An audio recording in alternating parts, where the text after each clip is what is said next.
la que está jalando. Aquí recordará que hace meses decíamos que Andrés Manuel iba adelante, pero la marca todavía estaba abajo y no se veía cómo iba a ir rebasando justamente en este proceso la marca. Sin embargo, desde el año pasado, Morena se fue posicionando ya casi al parejo de Andrés Manuel, un poco rezagado, y hoy vemos que efectivamente ya existe, digamos, ese, por decir alguna especie de empate, todavía un poco más arriba el nombre de Andrés Manuel que su partido, pero ha sido espectacular realmente el crecimiento de Morena. Y ahora lo vemos con que, esta proyección, exacto, ¿no? que en el caso... A ver, vámonos primero con los senadores. Muy bien. El caso de la proyección del Senado de la República.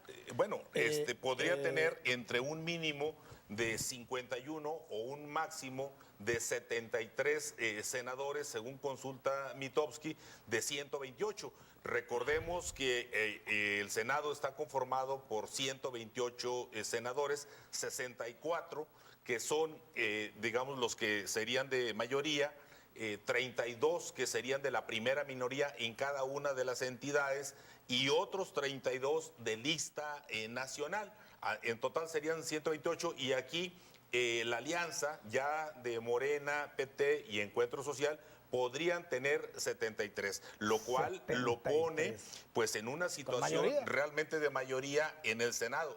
Volvemos a insistir, en este momento según la fotografía. Y en el caso de los diputados, Ever, aquí todavía es más espectacular y de manera muy concreta se observa que la alianza o la coalición de Morena, Partido del Trabajo y Encuentro Social tendría un mínimo de 236 y máximo de 298. Me quedé corto ahorita con Jorge Salum porque le dije 270, pero son 298 el máximo. Es decir, puede tener mayoría absoluta en la Cámara de Diputados y si lo vemos en su conjunto en el Congreso, entonces podría tener Andrés Manuel, si en este momento fueran las elecciones y él fuera el presidente de la República, entonces tendría también mayoría en las dos cámaras del Congreso. Esto es la encuesta que el día de esta semana, el día de hoy, está presente en el Congreso, porque es el acompañamiento que hace Consulta Mitofsky de los presidenciales. Pero hay un estudio que quiero que usted lo conoce ya, que es el de Javier Márquez, de Oráculos, en donde exacto, donde Oráculos y particularmente Javier Márquez, que es uno de los grandes técnicos, digamos, en términos de medición de encuestas, y que él está en otra encuestadora muy prestigiada como es Buendía y Laredo. Él en un estudio y que está publicado en la página de Oráculos expresa que en este momento también la fotografía por cada una de las 32 entidades, Andrés Manuel López Obrador no solamente tiene en base a las encuestas la mayoría en el país, sino que Javier lo que hace es justamente una derivación algorítmica para ir entidad por entidad.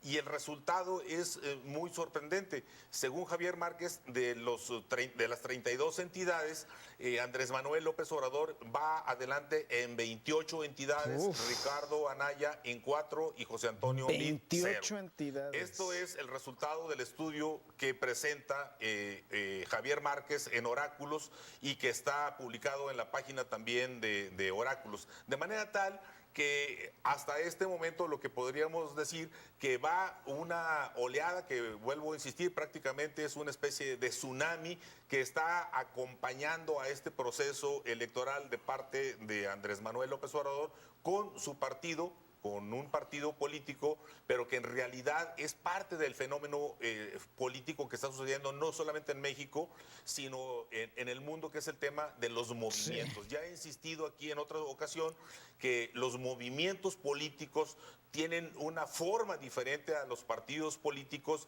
y que es, digamos, menos informal, es más horizontal, es más transversal en términos de sus demandas y de su composición social, y que hay que escuchar. Esta semana, Ever, también en Europa, antier, se acaba de publicar por parte de Eurobarómetro, que es, digamos, su par a lo que nosotros también aquí lo hemos dicho y hemos hecho referencia a Latinobarómetro, en el caso concreto de la medición mejor que se hace en América Latina, y Eurobarómetro esta semana justamente lo que hace es medir cuál es la confianza de las personas sobre los partidos políticos tradicionales y los nuevos partidos, es decir, los nuevos movimientos, estos que hemos dicho que son xenófobos, racistas, nacionalistas, que han surgido justamente y que han competido en el proceso o los últimos procesos electorales, y resulta, Ever,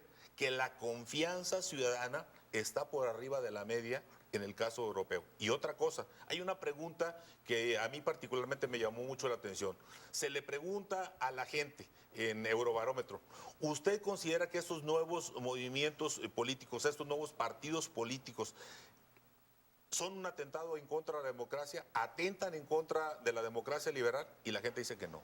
Es decir, la gente lo está viendo como que es un nuevo momento el que se está viviendo y que tendremos que acostumbrarnos. Por eso yo he dicho que va a haber un cambio en el sistema de partidos, y al ser el sistema de partidos una de las piezas fundamentales del sistema político, va a cambiar el sistema político de tal forma que los viejos partidos o los partidos políticos que sobrevivan a este tsunami del 1 de julio, si se mantiene como está la fotografía, van a tener que transformarse. Unos, en el caso concreto de la mayoría o de la inmensa mayoría del sistema de partidos en México, a crear una especie de híbrido entre el viejo partido y el nuevo movimiento. Y en el caso de Morena, irse institucionalizando a una nueva forma de partido. De tal forma que lo que hoy conocemos no quedará y habrá algo nuevo. Nunca he estado en desacuerdo con usted, pero en esta ocasión creo que sí estoy en desacuerdo con esta parte.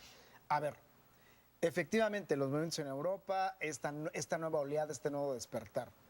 Pero yo siento que si Andrés Manuel López Obrador, como todo indica, va a ser presidente de este país, al llegar con este porcentaje, con esta estimación de diputados, que bueno, puede variar, y no puede obtener la mayoría calificada, pero como vamos, yo creo que sí va a tener una hegemonía tal que vamos a retroceder en el tiempo, ¿qué le gusta? 30, 40 años, porque será un partido hegemónico, como lo fue el PRI en su momento, un presidente hegemónico, que lo que diga el presidente se va a hacer.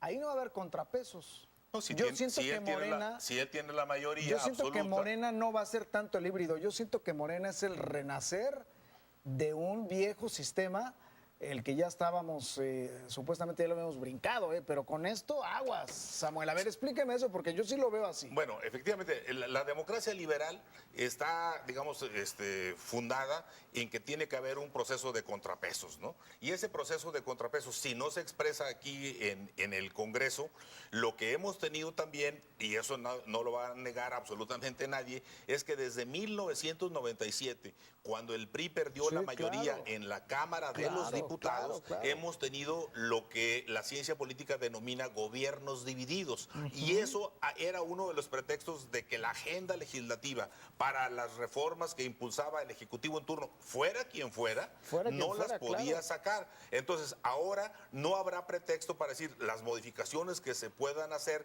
de parte de quien encabece el Ejecutivo, tendrá una mayoría en la Cámara de Diputados y en la Cámara de Senadores. Sí, efectivamente, lo que puede suceder es que al existir este fenómeno, entonces lo que vamos a tener es una hegemonía del Ejecutivo, y en este caso, bueno, es un Ejecutivo que tiene ciertas características caudillescas, y eso obviamente tiene un riesgo, una connotación de un nuevo sistema político, pero al final del día, y yo creo que sí vamos a estar de acuerdo en esto, el 1 de julio será un parteaguas histórico de mantenerse esta fotografía que cambiará radicalmente el sistema político mexicano. A ver, y pasará lo que pasaba en el PRI, Samuel, en ese PRI que usted vivió. O sea, va a pasar lo que pasaba en el PRI.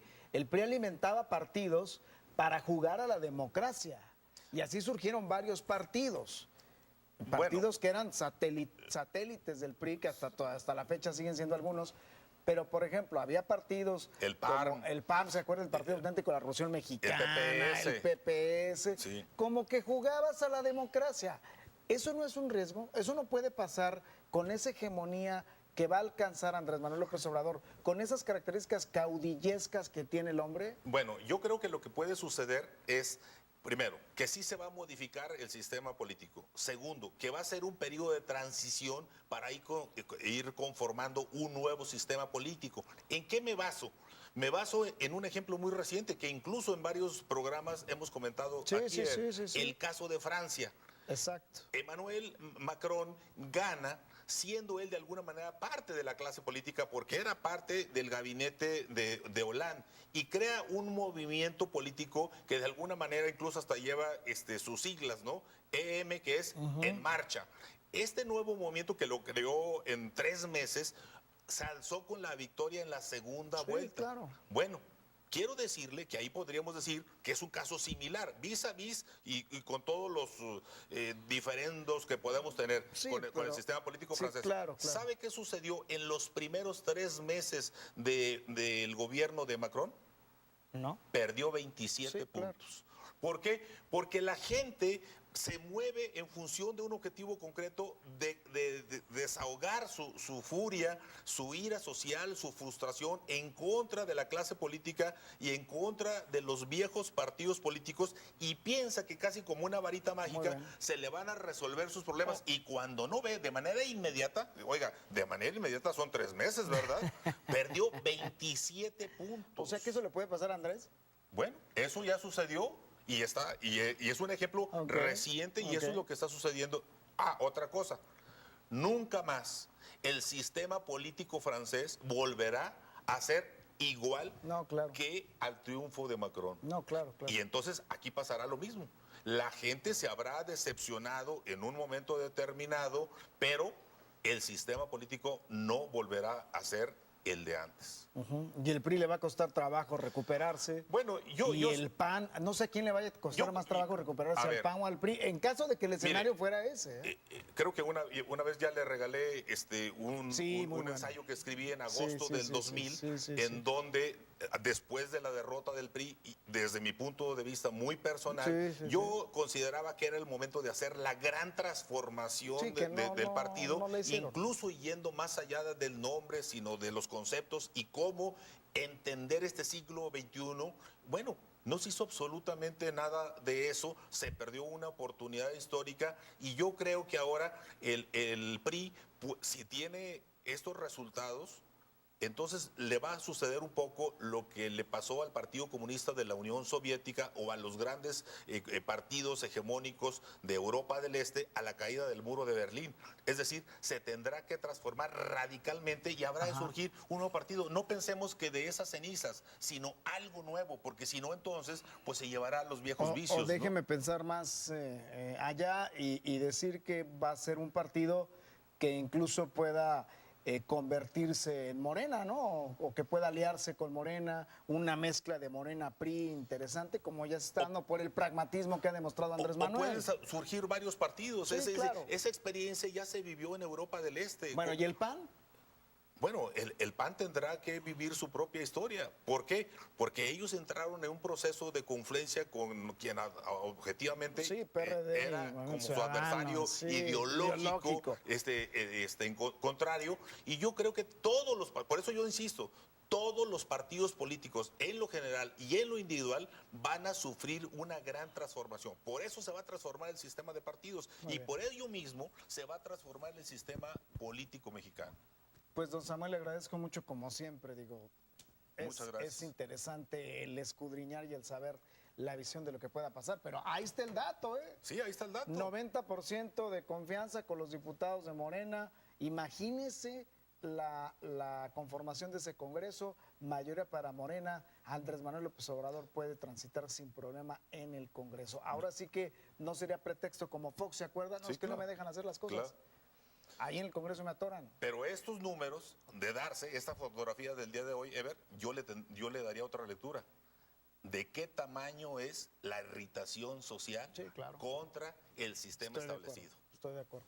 ¿De qué tamaño es ese hartazgo, ese coraje, esa víscera que ya la gente ya no aguanta, ya la gente le mienta a la madre a quien veámoslo se de esa ponga manera. enfrente, ¿no? Ese es el tamaño de la irritación social. Muy bien. Pues ahí está. Gracias, don Samuel. Gracias, don Ever. Buen fin de semana. Gracias. Hasta luego.